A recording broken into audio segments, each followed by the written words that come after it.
I'll call the meeting of the Hinesburg School Board to order. It being the first meeting after elections, it's time to reorganize. I'll entertain motions from the board for the position of chair. I would like to nominate Keith Roberts for chair. Is there a second to that motion? A second. Any other nominations from the floor? Hearing no other nominations, may I get a favorable or a vote on the motion? All those in favor of Keith serving as chair, please say aye. Aye. Aye. Those opposed? Congratulations, Mr. Chair. Thank you. My work is done. All right, thank And you you. may fill that in. I'm going to leave you at 6 to do the same experience to another board. Don't take that personally. All right. Are you going to be our central office rep next year as well? Oh, great. Awesome. Awesome. Oh, No? Not necessarily. We don't know yet. Next year. we make that election at the end of June. Okay, sorry. I thought it carried over at the same time. All right. Well, thank you very much, Stacy and Colleen. Two things just for the record. I think everyone here knows this. We're a week delayed. We were supposed to be here last week, but because of the snow day, we moved it to this week. And we have two board absences. Kathy Byer is not feeling well and is ill at home. And Bill, we're not sure about.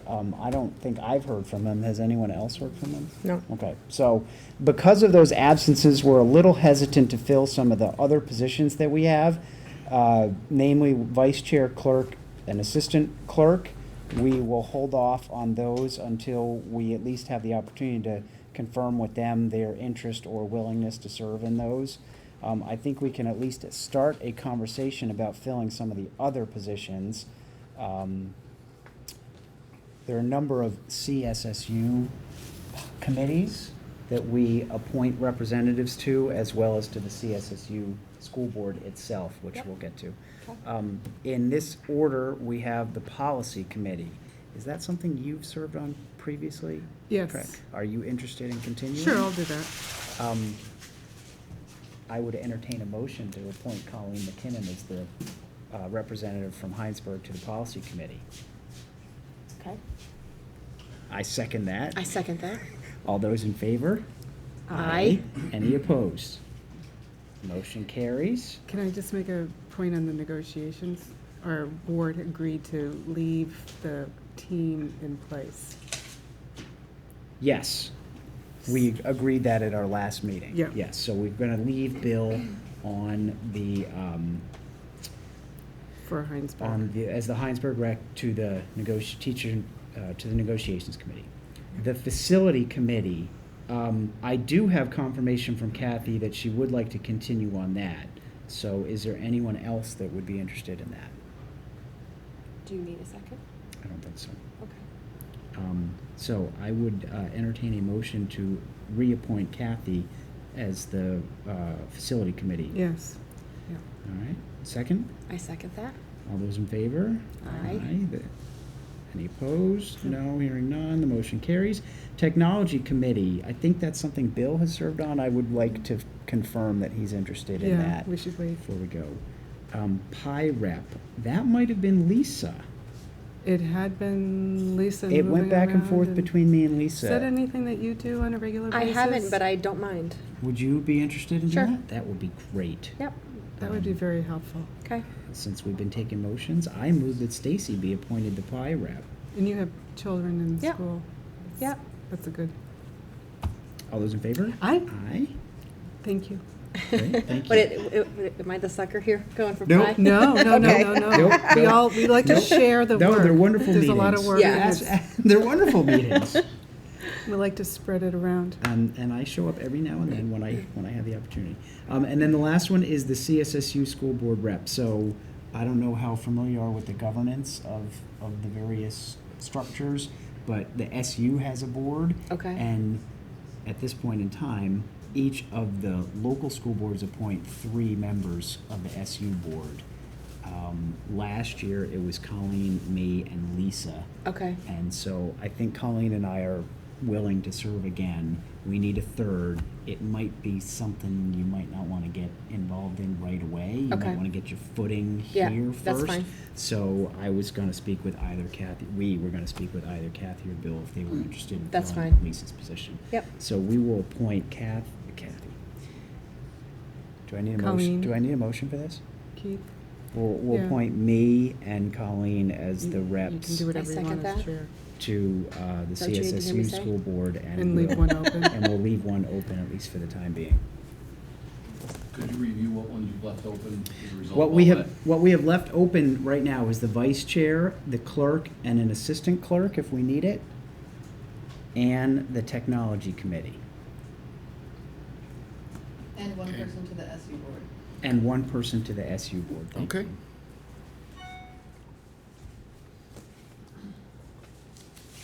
Good.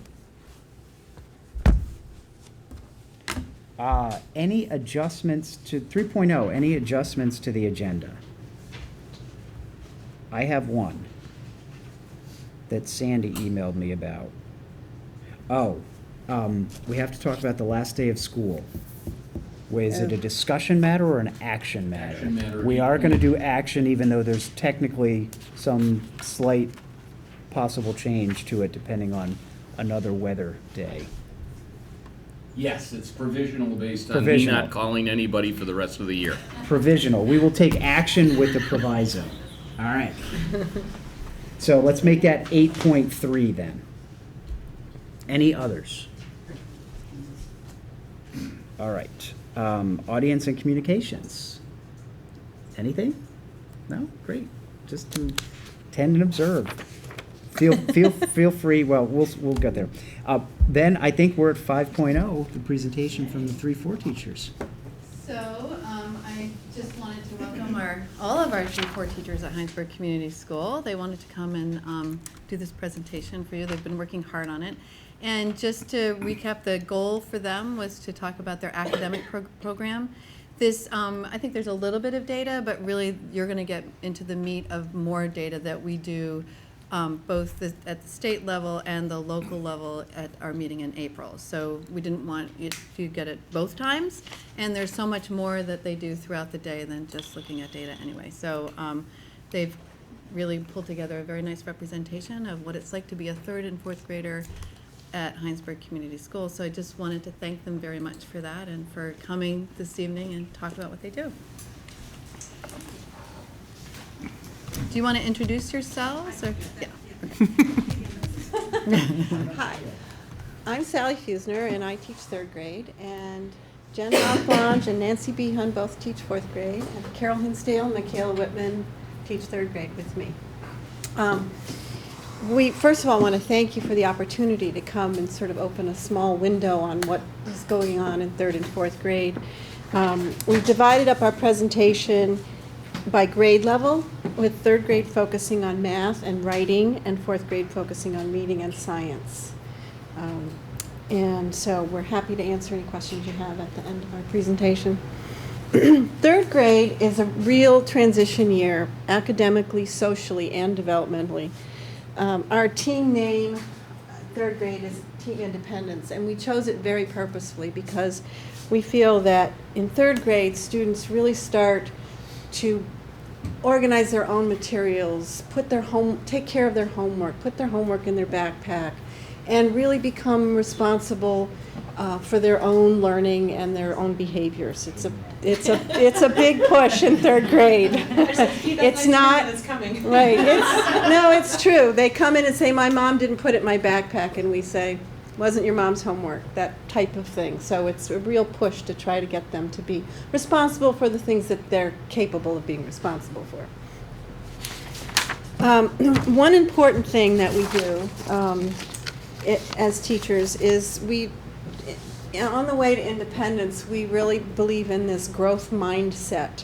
And I know this is hard to read, but it compares a fixed mindset with a growth mindset. A fixed mindset says that intelligence is static and it doesn't change over time.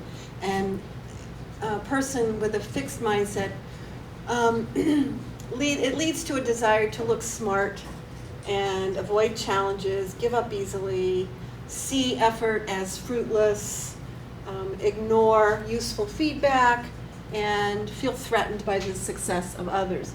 Whereas in a growth mindset, it leads to a desire to learn and therefore embracing challenges, persisting, that's a big one, persevering when you don't know the answer. Put in, the effort is the path to mastery as opposed to my native just intelligence.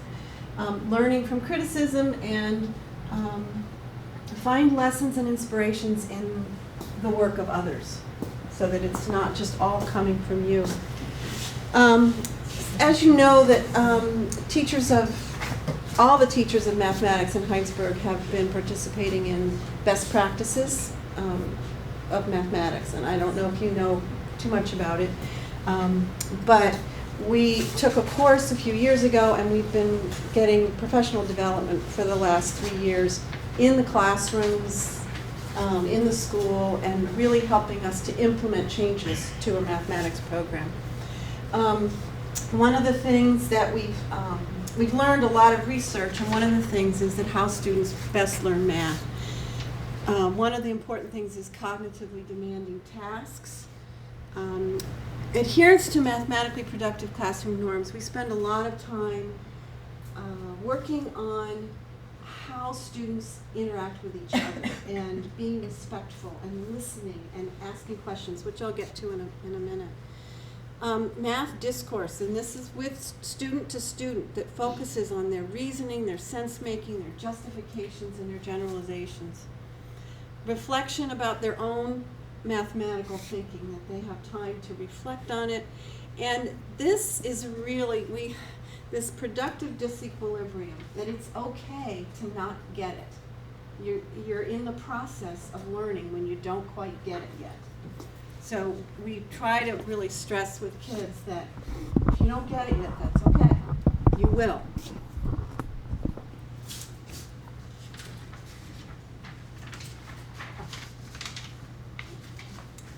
Habits of mind and interaction. These up here are the habits of mind, and these are the interaction. And we really try to get kids in math class to generalize, persevere, make sense of what they're learning, represent it. Everything that they're thinking needs to be represented. And then, really important, justifying why. If a student comes to me and says, is this the right answer? I'll say, if you think it's the right answer, show me why you think so. And this is how we expect them to talk to one another. First, we always give them private time to think, so that we're not just calling on whoever happens to have the answer first. Whoever is talking has to explain their thinking, and they have to explain it they can use words, pictures. The other person has to really listen and ask real questions, and we've really talked to them about what's a real math question, not just, oh, how long did it take you to figure out the answer to that one? There are lots of pathways to solving a problem. We teach kids to look for and respect that. That we compare what's the same, what's different. We critique and debate. Kids are great about saying, I disagree, and here's why. And then again, math is the authority, not the teacher. If the math works, then you've done it correctly, not because I told you so. These posters, all of our classrooms have them in the room. We refer to them. We teach the kids about them. We teach them how to do it. We practice, and we celebrate when we see the kids actually doing these things on their own. So that, here too. Yeah. yeah, there they are. If we're referring to them in third grade and they get through high school. Right. I know, it's great. Yeah. So Michaela is going to walk you through a math lesson that was conducted during our best practices studio. Keep in mind during this lesson that when you see pictures, in her room there were more than 10 adults in the room watching. That's part of our professional development, is to watch a lesson in action and just record what we see and what we hear. Okay, so before I show you what math looks like in our classrooms, I want you to take a little bit of private think time and remember back to your experience in third grade. So on your little green sheet of paper, if you could, any words you might have, anything, just think back to third grade. What was your experience? What do you remember about third grade? What did it look like? What did it sound like?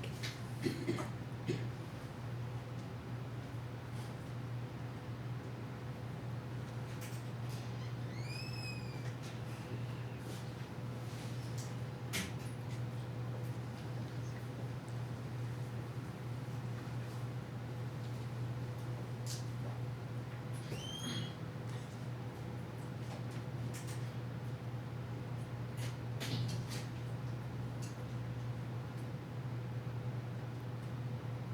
you might only have one idea, maybe you have a couple, but if you could just turn and talk to the people next to you, share some of your ideas and what's similar and what's different. Go ahead and turn to your elbow partner.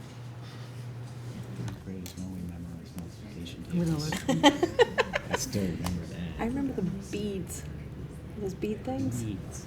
Oh, the math beads. Yeah. I don't have them anymore, those wooden beads. That might not even Like been an third grade, abacus, but yeah. I feel like it was for multiplication. Yeah. I remember there was a yellow multiplication table that we had to memorize. It was third Yeah. grade. Only thing that came to my mind, it kept coming to my mind, were those beads. And All right. we also had a reading reward So I'm just gonna ask a program. couple people to share. So Allegra, would you share what you wrote? It was a lot of memorizing facts, and multiplication was really big that year, I remember, and you were really excited when you got it. I don't know how much I really understood, but I was pretty good at memorizing, so I seemed to do okay at it.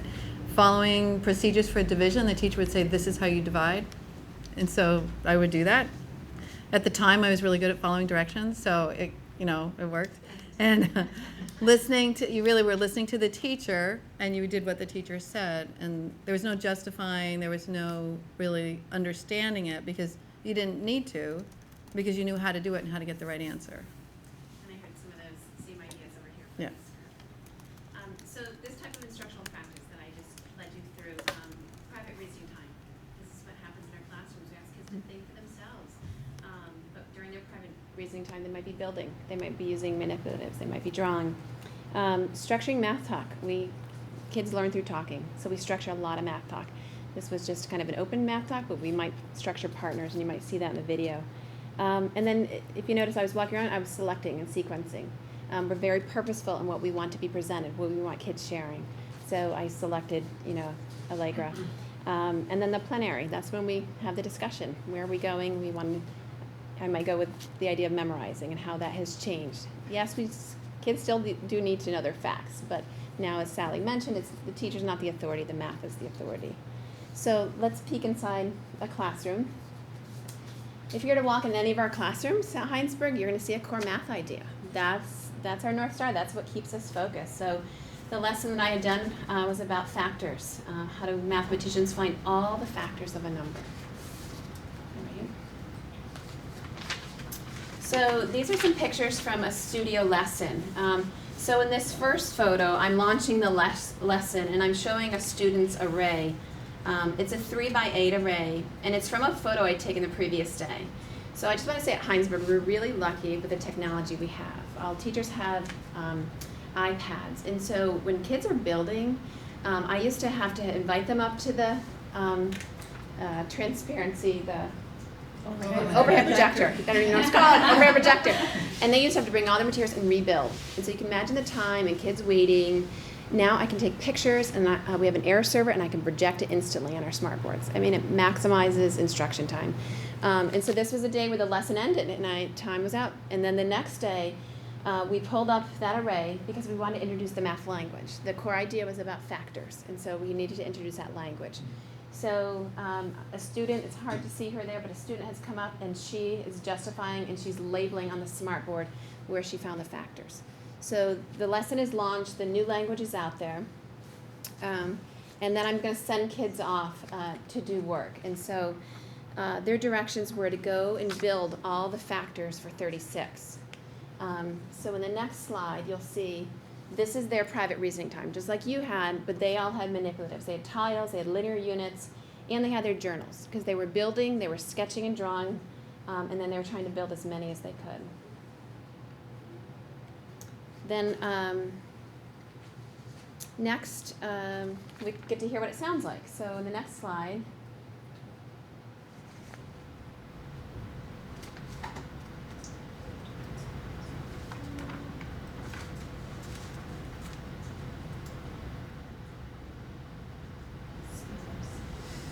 Well, we don't have speakers. It's pretty quiet.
So I'm sure it was a little hard to hear with background noise, but the kids, they were explaining, they were justifying their work, they were listening to each other to understand someone else's thinking, they were comparing their ideas and logic.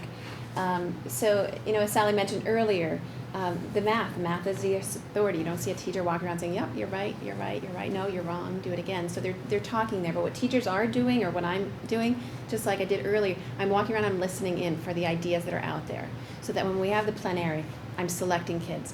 And we're very strategic about this selecting, from kind of the more basic idea up to a more complex idea. But I think what's exciting about this is that we're maximizing engagement, and we're maximizing instruction time. We're maximizing learning, because everyone's participating, their voices are being heard, whether it's for the whole group or just talking to another partner. So why is this important? And just the new Common Core, it's rigorous. It's very rigorous, but we feel like we're prepared. Our professional development has prepared us for this. Kids, you can see how powerful it is that these posters are in the high school classrooms. And not only in math, but these are skills and interactions that we expect throughout the day. So I'm through the Common Core. I think just what's exciting, we have the link to the Common Core, but even if you look, it's an overview page, and at the bottom, it gives a little introduction, and then it talks about for math, what's happening. But at the very bottom, Sally, it's neat. Math practices, make sense of problems, persevere, reason abstractly. So these are all things over the past 3 years we've all been training to do, and so we're doing. And so to see it here, oh, okay, that's what we do. So. It's been exciting work the last 3 years, and I think our Hinesburg kids are well prepared to engage in this. Carol's going to talk some more about, or shift gears to writing. Yep, this is my segue into writing. And I'm going to read you this quote from Lucy Calkins. Lucy Calkins is our new writing instruction, and there's a lot with this kit. This is just one piece of writing that we do, which is informational writing. So we have one book for each piece that we do. It's a lot of work, but it's really powerful stuff. So one of the most potent ways to accelerate students' progress is by equipping them with first-rate skills in writing.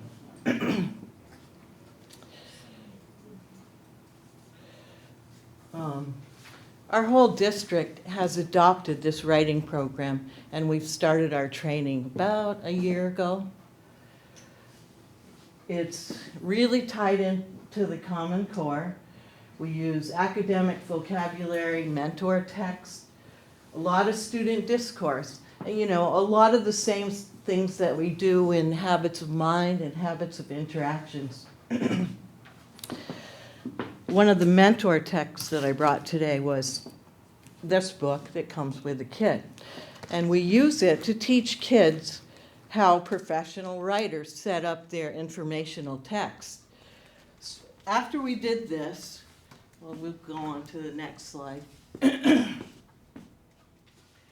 We also use word walls, and a lot of student discourse happens in writing.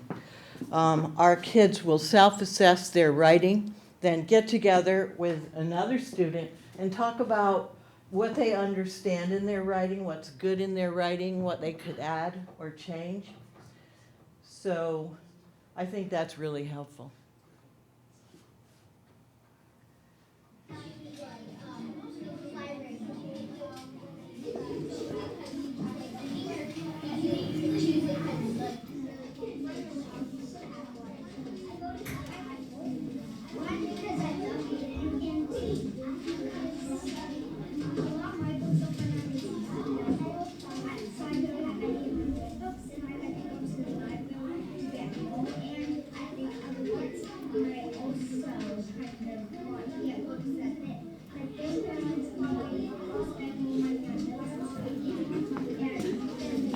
Once again, hard to hear.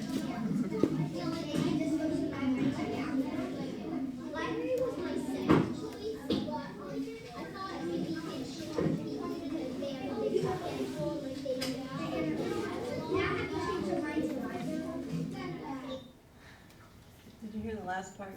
Did you change your mind? In our writing program, we have 3 pieces of writing which we have to work on this year in 3rd grade. One is informational writing, narrative writing, or writing to entertain, and also writing to persuade. Now, for the first years with Lucy Calkins, we are only required to write 1, but we're already on our 3rd one. So we're on persuasive writing now. We finished with informational writing, and with our informational writing, we had an integrated unit. It was on the rainforest. So we made a book. This was our pre-writing activity. We had finished Native Americans. So as a class, we wrote this book as an example, taught them how to write a table of contents. And yeah, the different chapters and pictures and text features and all that. So, next slide.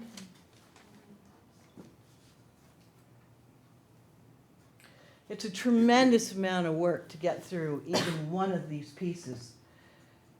This is the writing process and the art of revision. And when we say, if you think you're done, you've just begun, to them all the time. And they revise over and over again. Hard concept for these kids in 3rd grade, because they really do think they're done, and they look at you and they say, what do you mean, I'm finished? No, you have to go back. So you had a revision with how many revisions did you have in one of your? So this was one of my students. 10 revisions. But it was great because once she saw the final product, she's like, wow, I really grew as a writer. And it was cute. We actually submitted it to a little contest, and she won the contest. And so she was excited. She got $100. So, and that's all the other kids like, really? So now we all revise. Was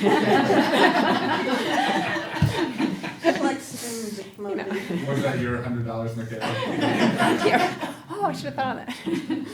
So yeah, we go through the pre-writing process, drafting, writing, revision, and then proofreading and editing, which for 3rd graders is amazing that they can do this, and they really are. They're taking ownership of their own writing, and they're their own job boss. They plan out, when they're going to do their first draft, they set goals for themselves. And my kids are really now proofreading and editing their own work, and they're doing such a good job. Okay, next slide.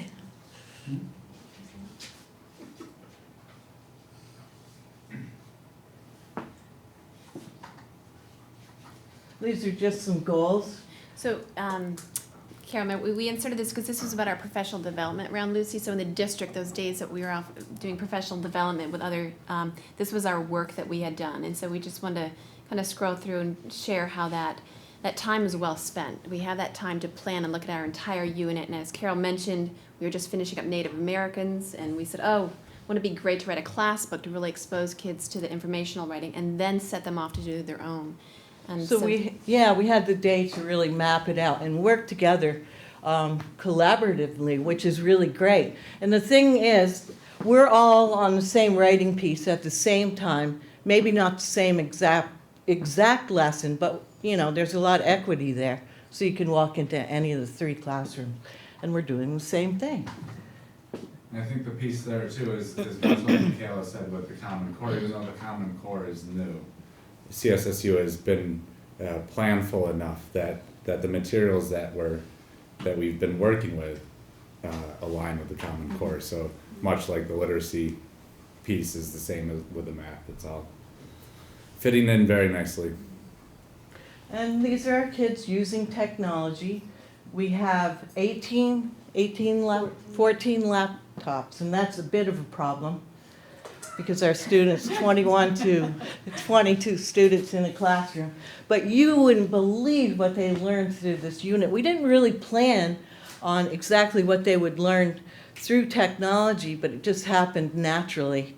And these kids, they can get on, they can keyboard, they can throw in pictures, find maps. Research was huge, teaching them how to research. And remember, they're just 3rd graders, so it's a young age to do that.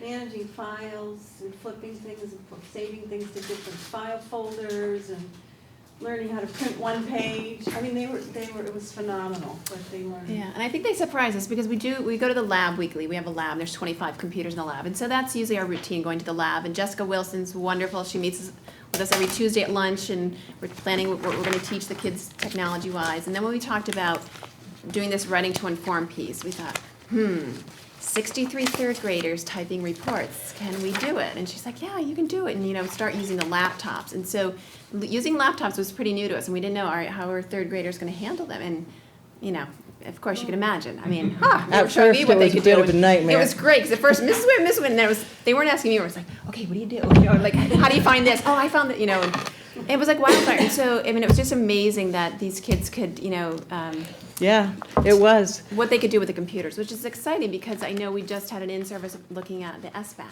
and what that's going to mean, and for a 3rd grader to be typing on a computer. But I feel like, what, they'll be able to do it. I mean, we were already thinking ahead to next year. Okay, we're going to start much earlier in the year with our technology skills and building up to that. And I know Jessica's, thinking about, all right, what's it going to look like in each grade level? So, I think we've got a good start on it, but, Yeah, I think we've got a good I plan think as we well. do too. So artifacts I brought along. These are some of the different writing pieces, or I should say, writing pieces from my class, and you had some as well. So I thought I'd just pass them around and let you take a look. Just thumb through them, I'd say. And also, we have a finale on this, our celebration. But before we do that, all the kids made an animal from the rainforest, and we made a little rainforest in our classroom and hung them. This is, I've got 2 here, so you pass these around as well. Orangutan. And this is our rainforest celebration, so watch our kids.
that's it.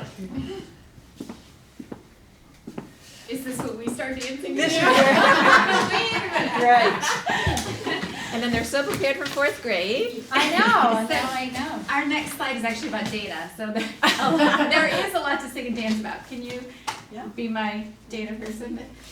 So what we did for our fourth grade students currently is we took and looked at their reading data from second grade, mapped it into third grade, and we were looking for progress all the way into fourth grade. And why that's important for us is we use what they have been exposed to, what successes they've had, to help us gear our instruction so that we can continue that progress. Our population has grown, so we started with 38 students, and this current year we have 41 fourth grade students. And this is the one level of success. But I think if we looked at what they were doing as readers, their success is across their literacy exposure and what they're using as their tools. So starting in second grade, 84% proficient or higher. Into third grade, support with third grade teachers, 89%.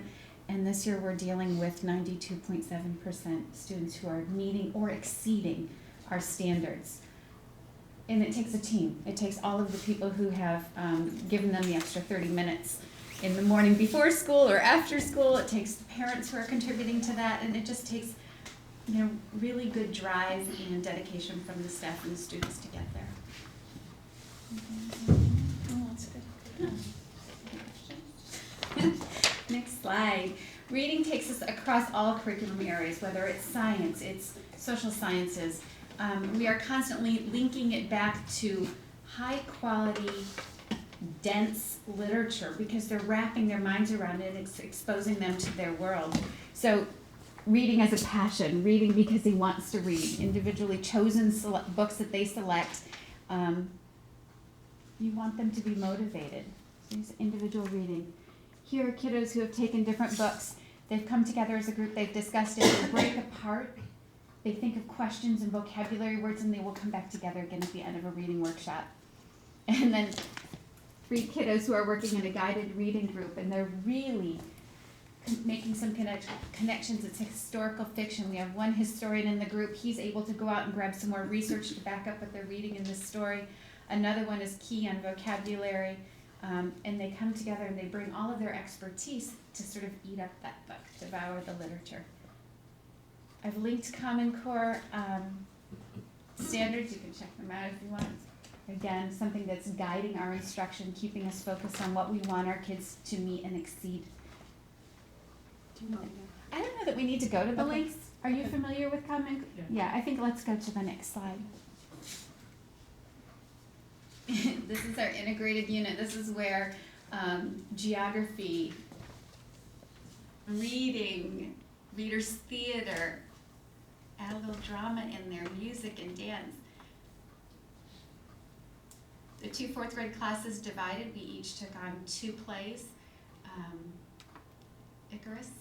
Yeah, Daedalus and Icarus, and then it was this bake-off of these different Greek gods.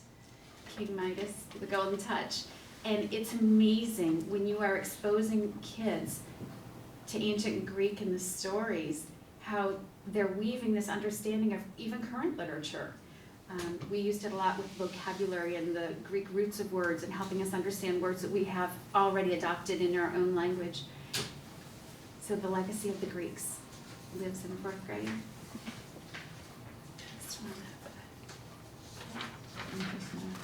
Yeah. Science is next.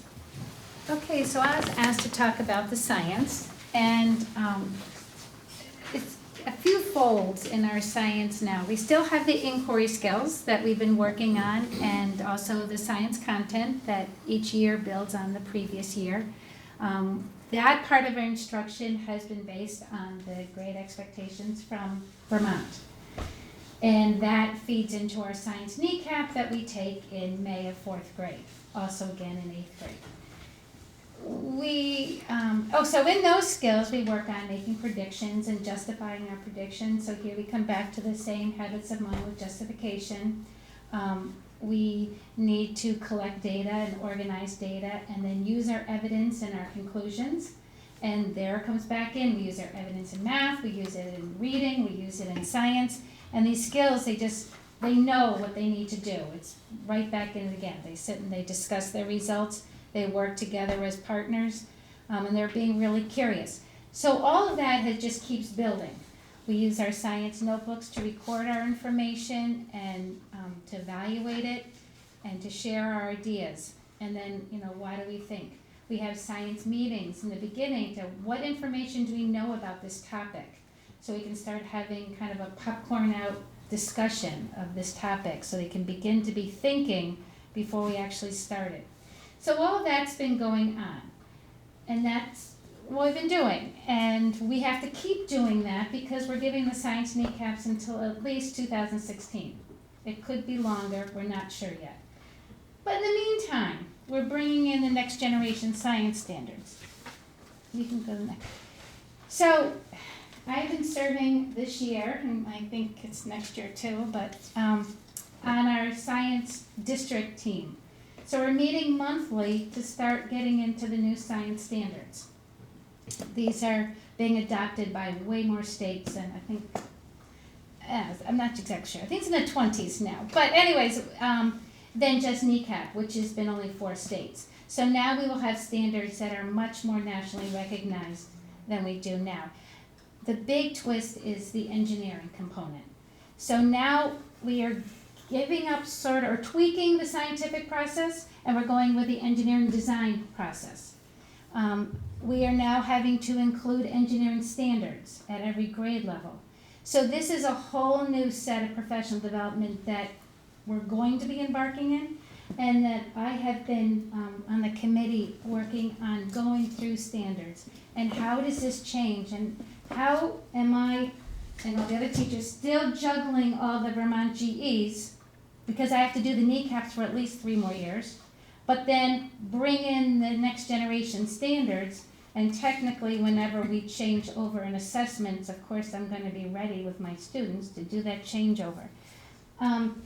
One of the science engineering units, which we're just buying, and 3rd grade's going to try out in that May-June zone, is cleaning up an oil spill.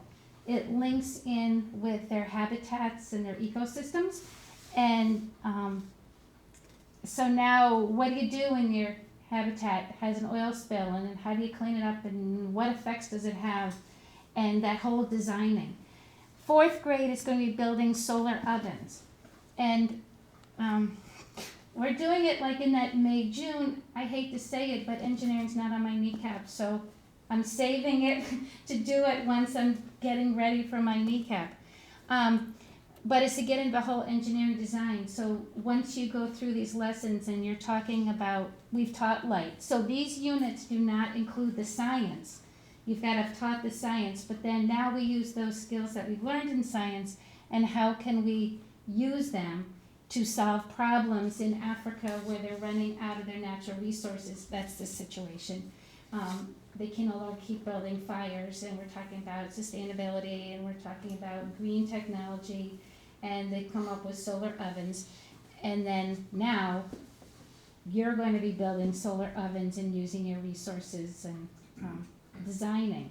So we get into this whole engineering design process where they're going to, be discussing questions, and they're going to be imagining, and then they're going to have to come up with a plan and create it, then go back and improve it because something may not work.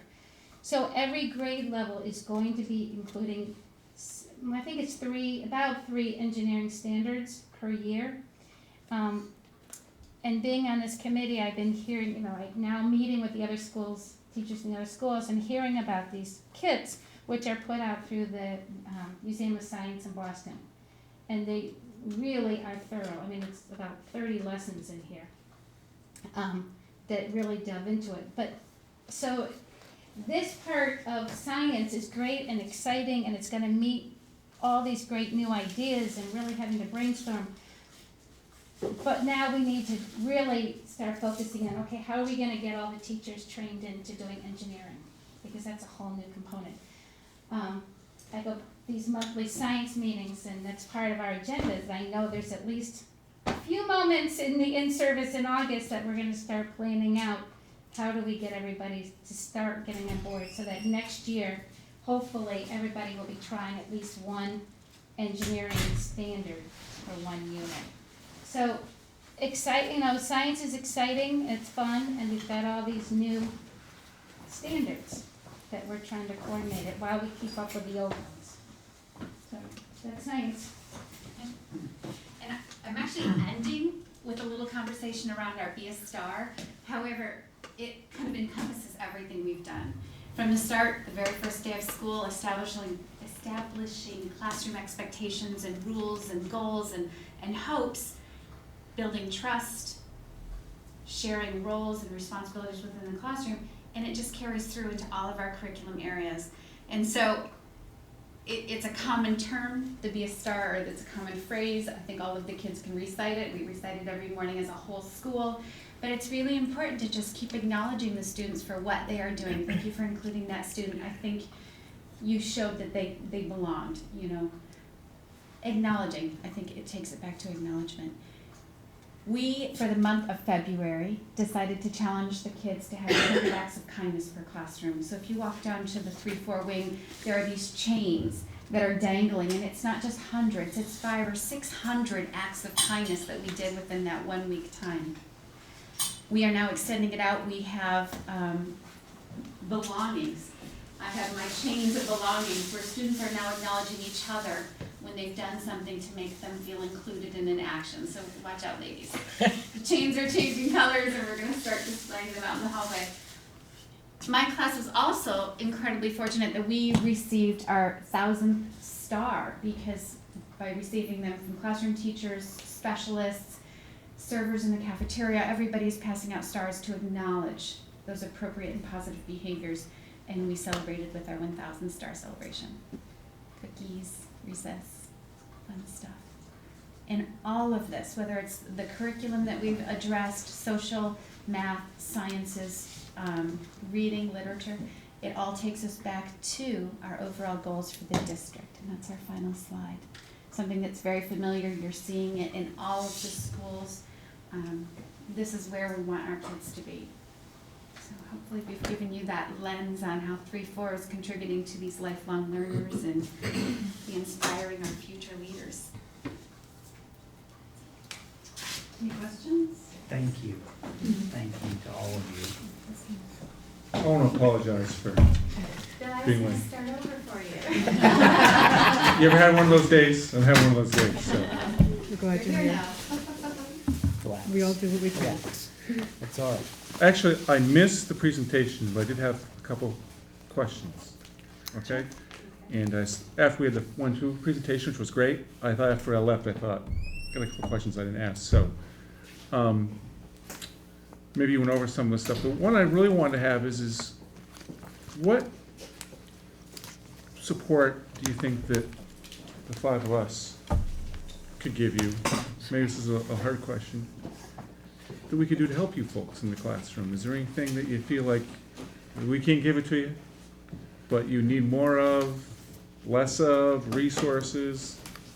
Those things. I know that's a very broad question, but maybe you could think about it and get back to us. But that was what I wanted to put out there, because I didn't ask the other folks that. And I think as a board, these presentations are great, but I think it's nice for us to open ourselves up and maybe ask you folks that. Well, we heard laptops. Okay. 14 laptops for Okay. 21 kids. Okay, well, that's good. So, Well, and I think that piece which might be for administration and technology to talk about, is because the SBACs are going to require really sophisticated technology skills. We did at our last in-service get a peek at taking an SBAC test, and we were, our eyes were opened quite a bit. It's a lot of technological skills, not just content skills. And Jessica and I just met today, the tech coordinator, and she's already started delineating, starting in kindergarten, skills that kindergarten teachers can do, first grade, second grade, to be prepared for third grade and then throughout. Because of course, the skills needed increased with the age level. And I've asked for every grade level to set aside a time to meet with Jessica before April vacation to look at that, so we can, because it needs to start in kindergarten. I mean, simply in kindergarten, not keyboarding in kindergarten, but what would be age appropriate, but specific instruction. They already know how to use it. Yeah. Not everybody does that. Well, the folks who have Right. that in their Yeah. homes, they can, but Right. The Yeah. other piece that I heard that you've missed is talking about the next generation science standards and the challenge of the professional development Right. for all faculty. Engineering components. Right. Engineering components is being introduced Oh, into don't- the. But I know CSSU is working on Right, that. so we're working on it, setting Right. up some Yeah. professional development. And then I think, Well, it was- Michaela, what you did say, and I think you were all saying, is that the math professional development has been really helpful. Yeah, so think about things I've worked, your support with getting us professional development. And the That 3 years with has Bill been- Feely has been phenomenal, and it's crossed not only math, but all subject areas. And just giving teachers time together. Yeah. I mean, we are together physically in the school, but I mean, but in our own rooms. I mean, so just like these in-service and time to work together and to plan, and we showed you that quick outline of what we did in that, one day of planning. But I know Nancy's been great about keeping us up to date, with what's going on with science. And, she talked to us about that great kit, and we've got the kit, but now it's like, okay. So luckily Allegra said, okay, what do you guys need? We said, well, we need time to Time to open the open the kit and work together. It's a lot of So- big boxes. They're big Yeah. bucks. Well, and set up how you're going to do it, right? Yeah. Right. The model where you did the studio teaching, where, you had 10 faculty members in a room and watching one person provide instruction, which we saw sorry. 11 It was presentation Michaela, of it. everybody was watching Michaela. Yeah, so that model, I mean, it's a huge change of culture Yeah. to begin with, but I'm hearing that it really works. Is that? It has been, for me personally, the best professional development I've ever had. Good, it's And I I tell agree. people that all the time. Yeah. And it crosses way over just beyond just math. Right. I mean, the things that we're learning, we apply it all throughout the day. And the model with that support to help us implement change. It's one thing to learn what you need to do, Yeah, yeah. but then to have the support ongoing for 3 years to help us change our practices has been So what I'm hearing phenomenal. is that's worked for math, it's really good, you've enjoyed it, and you need the same thing for science. Is that what we're doing? We use a lot of those skills throughout our other Sure, subjects. Sure. So now CSSU is acknowledging the fact that we do need to help teachers, A, get through the new standards Sure. and figure it all out, and B, how do you incorporate engineering? Good, okay. We're gonna have time together. Great. And I would just say, the great thing is this is very foundational that we have this shared language now about how we generalize, how we justify, how do we take private reasoning time, and that really has gone out into every aspect of our day. So I think that language for us is kindergarten through HCS, and now it's here at CVU. So the value of that is just unmeasurable. I mean, another piece I picked up on is I know that the Unified Arts have been, the time for them has been challenged, but you were able to bring the music into your lesson, so that you're able to integrate it, yeah. Art. And music- Rainforest music and Right, right, presentation right. celebration, And music also worked with us on our big plays. yeah. Thanks. Zeus. Thank you. Thank you. Thank To you. our 3-4 teachers, thank you. That's nice. Thank you. I'm sure the one too. I live it, but my other board members not necessarily. Just remember, we've got a 6:45. Yeah, I know. I think we can get through it. All right, so moving on then, I think we can quickly run through the next couple of things. 6.0 reports to the board. 6.1 principals report. I am confirming that it's in the packet of material. There is one dated March 12. Is there anything that you guys want to add to what's in the packet? I just wanted to say that our kindergarten orientation and registration is happening the 26th and 27th. Yep. And we're doing it a little bit differently. I met with the kindergarten teachers, and we came up with a plan, and then I met with the family as partners person, Rachel Crane, who has a lot to do with the community, and went over it with her, and she thought it was great, and she's going to take part with a special thing this summer that we're going to put together, so we're all feeling really good about it. We have 51 students registered in kindergarten, kind of surprised. 51. 51. Do you think that's low or high? I think it's low. But it's March, and I don't know how historically how Hinesburg has run. So that we could get another influx. I know it's been on Front Porch Forum, it's been in the paper, it's been all over town, but, so we're keeping our eyes on that. But we're looking forward to it. What do you remember from last year, what registered versus how many came in after registration? Do you remember that at all off the top of your head? Not off the top of my head, but just for a month ago, we had 43 confirmed, and now we're at 51. Right. So, you know, the number always fluctuates, Right. but it's definitely not going to go below 51. Right, Right. right. So we'll let you know. I'm excited about it, though. It'll be fun. All right. Mm-hmm. Thank you. Yep. Facilities Committee in Kathy's absence, we'll skip over that. Technology Committee 6.3, Bill, Then make it again. all right. While we're on that topic, do you want to be on the Technology Committee going I forward? can't make it at 3 o'clock. I Okay. just can't do it. We'll hold that one in abeyance right now. Sorry. Then, moving on, 7.0 discussion matters, 7.1 town meeting debrief. I think I've had conversations with all of you, at least to some regard, about a little bit of a debrief on how it went. If I can interject my thoughts, I would just echo those thoughts of Ruth Ayer expressed at our meeting, and I think she also expressed at the town meeting, that town meeting should start at 7:30, so that we don't feel rushed. And she also said that if we're not done, we're not done. It waits. And so I think that Andrea Morganti was the one who told me that someone had mentioned that at town meeting, at the end of town meeting. And so I will continue to try to make that case with the select board members Why for don't we just next year. warn ours first at a certain time and It's already selected for next year. It's isn't it? already selected for next year at 6 o'clock. I guess the question, because I wasn't at the end of town meeting, did they set it for next year I at a wasn't particular ready. time? It would have been I a left a little warning, early. Yeah, so did I left early. unless they changed the You warning. could start your meeting and then lock the door. I think that came up too, Yeah. I mean, about people arriving.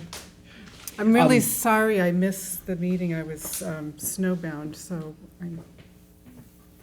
I apologize for Well, not being there. We missed you, but I thought you guys did a nice job. we spoke to the people that were there, and speaking on my own behalf, I was actually quite happy at how many people were there. There were many more than I expected to be there. How do you, what do you think about CVU presentation being part of taking up some of our time, given that they're meeting earlier? that and it's in the was- same community? That was the other big feedback that I got, and I think others as well, that we don't necessarily need all the CVU information in there. I think we may be in a different situation because it's right in the same community. Yeah. Yeah, I But think I don't know, I wasn't there. the comment I would make is I just felt like we didn't have, that's kind of what you're saying, Keith, enough time for the community to engage us. So I'd rather see shorter board shared presentation, shorter director, presentation by you guys was great, and give the community more time to engage us. I think that would be good. And we got pushed out because of the select board meeting, so. Yeah. Okay. There were a Thank lot of you. Nice interruptions job, too, everyone. at the end. People coming in for the town meeting. Yeah, also, this is just a whole, I'm gonna sound a little snarky, but the audiovisual guys, not At these the folks, beginning? were setting up I know. during our meeting, and I went to the afterwards, said, it can't happen again, and his comment to me was, well, we couldn't get access to the auditorium for a certain time, and blah, blah, blah, so we gotta iron that out next time, too, they can't be setting up during our meeting. It was, I couldn't even hear you folks giving your presentation, they were sitting next to me, talking back and forth in a voice like this. They weren't trying to tape our meeting, they No. were getting all set for the town meeting. Right, so, Sandy and I will take care of that on your behalf. thank you. There was one other comment that Ruth had brought up, which was sort of a footnoting in the budget for specific items that are sort of funky that particular year. I think I had brought it up as a budget buddy, and I know we didn't do it, which is fine, but I think it's something that would be helpful for the community to have a reference, whether it be letters or numbers or whatnot, and have something either at the bottom or another page to items that are unusual from prior year or whatnot that deserve some sort of explanation, and I think that would minimize questions and community time, and hopefully focus questions on those that are more important. I don't know, it's just a thought, but I did hear that in the room when I was there. You might want to make note within your annual report, so that when we have this conversation. Yeah, I'm for sure I'll bring it planning up next again, year- because Yeah. I thought it would be helpful anyway. Is it required that we include the object summary and the function summary in the report? I would want it. The required documents are the letter from your auditors, the state 3-year sheet that does tax rates, and the comparative costs among similar school districts sheet that's in very small font size. The rest of it is at your discretion. I would encourage you to have at least some form of that document in your sheet. You can make adjustments to how it's summarized or how broad it goes, but I think you really do need some of that in. But the rest of it, beyond those sheets we just, is entirely at your discretion. Whatever you think is essential, we can work on and get in. You need to make decisions on what you want in the late December timeframe so that we have ample opportunity to get them done in the first 2 weeks of January. And we also want alignment with other school districts in the SU, because people will be comparing Yeah. budgets. I've never looked at materials from the other schools to Me know neither. what they have. If you want, I can, how about I put on the calendar to circulate the 5 other copies to you in friendly, readable format in the September-October timeframe? Sounds great. Okay, we'll do it. I'll make a comment too, that Keith, good job on the, and Stacy helped too, on the summary Oh, yeah. sheet that went out to you folks too, to the free, not the Free Press, the Citizen or whatever was the record, and so that was, That was largely Keith, so. well, but it was, Thank you. thank you, it was, I think it was really, really helpful and kind of took a lot of the questions that Great. were asked, were answered, you know, hey, we're growing at this percent, our budget's going up this percent. I think it was well written, so thanks for doing that. Well, thank you. We appreciate that. I think that it was imperative to do something like that this year, given the change in structure. And by the way, we should not be remiss. This is our first meeting since the vote. So I think we should acknowledge that our happiness that our community supported the budget, and thank the community that's here and those that are listening for supporting our school in that regard. Speaking of that, 7.2, communications. I'm not going to call it boards corners, but I think that it would be appropriate to submit some sort of a letter to the Record or the Citizen or on Front Porch Forum acknowledging the community support. Elaine circulated such a letter that David Rath had written on behalf of the CVU board, and I'm happy to take the laboring oar and turn that into something that we can use if you guys are comfortable with That's great. that. Sure. But I'm also happy to back 2 steps backwards and allow someone else to do it if I he or think she it would be wants to. appropriate to come from the chair Okay. I tried. at this point. I think in the future, we can consider how to share our communications piece. No problem, no problem. All right, 8.0, action matters. 8.1, adopt regional calendar. I think it's in the packet. I have a handy dandy color one that Elaine gave me yesterday. Not to put too fine a point on it, but basically, I don't think we have any flexibility on this. This is the regional calendar that is based on all of the school systems that participate in the tech center, and they need to all be on the same regional calendar. There are some degrees of flexibility, particularly with K-8 schools as opposed to high schools, and on some student days and adding professional development days. But in terms of student days, we really don't have much flexibility. So, I'd like to make a motion to adopt the regional calendar. I second Thank you for that, Colleen, and second, Stacy. All those in favor say aye. Aye. Aye. Any opposed? All right, the motion carries. Next one, 8.2, a firm code of conduct. Several years ago, we as a board sat down and drafted, based on some models that we had, a code of conduct. It is in the packet. I hope that you've had a chance to review it if you're new, to read it if you're new, or review it if you're not. But I would entertain a motion to affirm the code of conduct as it applies to our board in the coming year. So moved. Second? Thank you, Bill and Colleen. All those in favor? Aye. Aye. Any opposed? Hearing none, the motion carries. Thank you very much. Do we need to sign it? It is unsigned in the packet, but I know we signed it several years ago. Given that we've had changes in board members, should we get a new hard copy signed somewhere? That would be a nice touch. Okay, well, we can do that. All right. 8.3, this is a new adjustment to the agenda, last day of school. I also have a color copy of the current school year calendar. We need to pick what the last day of school should be.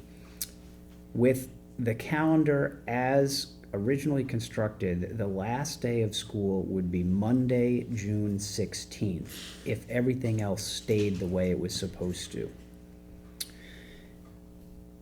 Typically, we do not hold the last day of school on a Monday for reasons you can probably all guess, but we can discuss if you want.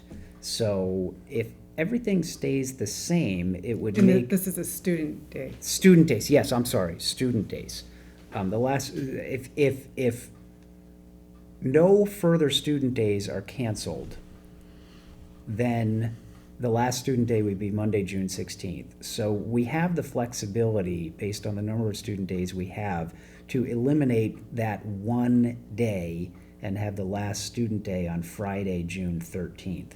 However, if there were another weather or other related cancellation of school, that would push us one more day out to Tuesday, June 17th. We do not have the flexibility to cancel 2 days. So I think what is on the table are 3 options. Leave it the way it is at Monday, June 16th. Adopt a motion to make the last day of school on Friday, June 13th, with the proviso that if there is another canceled day of school, we would then make the last day on Tuesday, June 17th. This is Does totally that- going to confuse families, but. It is I absolutely move- gonna. I would make that motion. Okay. Thank you, Colleen. Then For the my friendly second thing? My friendly amendment would be, rather than outlining the decision that you're going to make later, as clearly as you did, I would just say that you're going to Provisionally approve the end of school, staying on Friday by Friday. waiving the requirement to attend on Monday, only so far as no further days are canceled as a result of, and then that leaves you the opportunity to make a decision on what you're gonna do Okay. But- and- later in that regard. Leave it open. And we'll need to make it very clear, if anyone asks us, we cannot reduce the number of student contact days with faculty so that if we were to have another cancellation, Yep. we do not have an option. We do not have the option of canceling both Monday and Tuesday. We would have the option of canceling one of those days, I suppose, but we cannot cancel both of those days. Take this one to Las Vegas, huh? I'm thinking about You're being taking as my clear snow- as you can. I'm thinking about taking my snow tires off tomorrow. You're gonna jinx us. Yeah. So I have a motion from Colleen. I need a second on that motion with Bob's amendment. Thank you, Stacy. Is there any further discussion on this? Hearing I none. think I have to say my piece, as I Yep, do, that's as I do why, every year. that's why I asked it, Bill. I was waiting for it, Bill. I'm opposed to giving Monday off because I think it just moves the last day of learning from maybe Wednesday to Thursday, or from Thursday to Wednesday.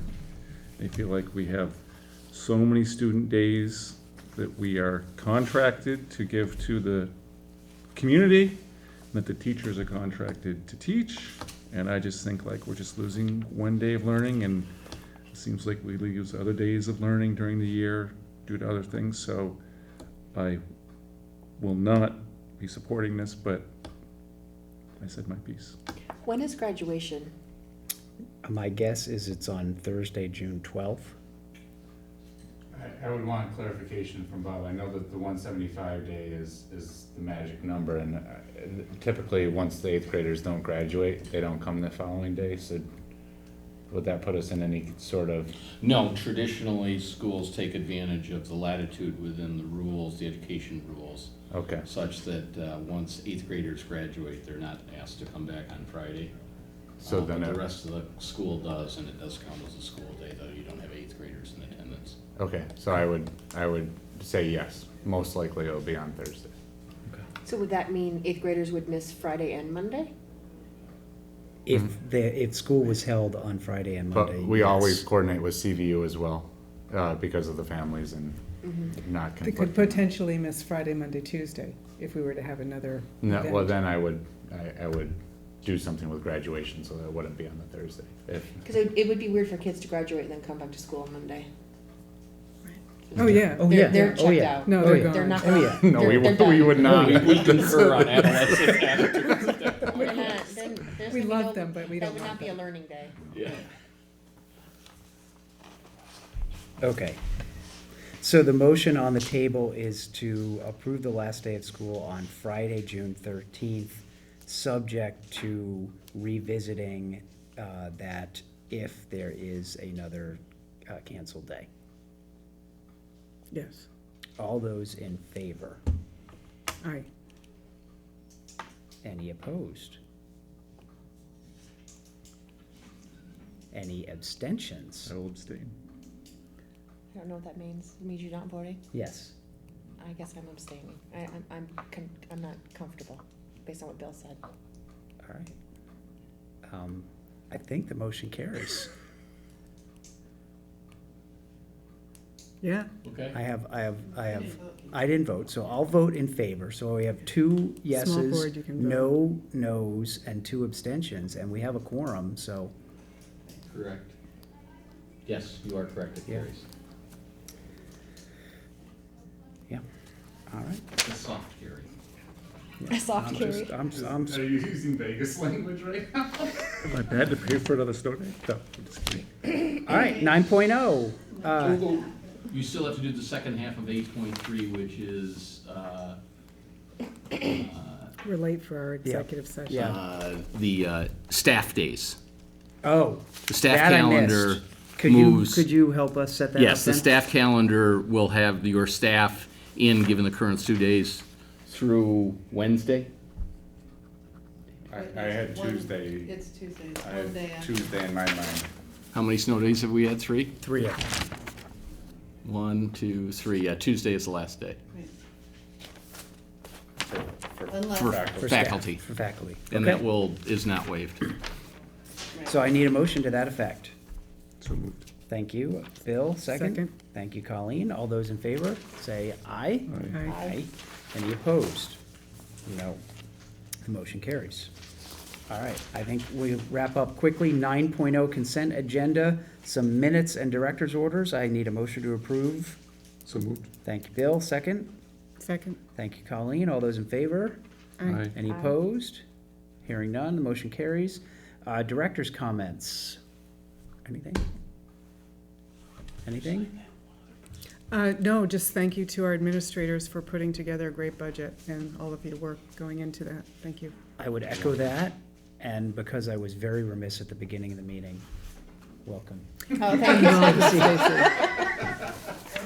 The hecticness at the beginning of the meeting, I didn't want to overlook welcoming you to our board. Where are you? Confirm next meeting dates. April 9th is our next meeting. Executive session for negotiations. Do we need to go You in? need to, because we don't have a CSSU individual boards, and then we'll need to adjourn afterwards. So, motion to go into Yeah, executive we need, session I for need a motion for negotiations. to go into executive session for negotiations. said that. All right. Second. Thank you. And then we We're have gonna to do adjourn that, and then I after. will just we'll have to adjourn after we do this.